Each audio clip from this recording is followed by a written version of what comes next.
উফ, বিশ্বাস করেন খুব ভালো লাগতেছে। কেন ভালো লাগতেছে জানেন? আজকে পাকিস্তানের কাছে বাংলাদেশ হারছে। হয়তো অনেকে বলতে পারেন যে কি বাংলাদেশ আসছে, আমার কেন ভালো লাগতেছে? কেন ভালো লাগতেছে? আজকে আমি আমার যে কর্মস্থলের যে জায়গায় আমি কাজ করি, সেখানে আমি 100% কাজ করছি। বাংলাদেশে যেদিন খেলা থাকে, কাজ কাম ফালাই দিয়া সারাদিন খেলা দেখি। কিন্তু আজকে দেখেন, আজকে বাংলাদেশের নক আউট পর্ব, কিন্তু আমি আজকে খেলা দেখিনি, কারণ আমার তো কনফিডেন্স ছিল না আজকে বাংলাদেশ জিতবে। শেষ অফারেই শেষ যে ওভারটা হইলো, 20তম ওভারটা, তখন আমি মানে খেলাটা দেখি।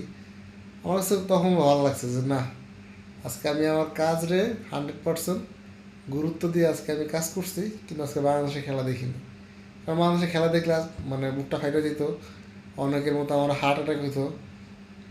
কিন্তু আমি আজকে একদম পুরো ভালো কাজ করছি, বাইরে আজকে খেলা দেখিনি, একদম ভালো কাজ করছি। উফ, ধন্যবাদ পাকিস্তান, আর ধন্যবাদ বাংলাদেশ।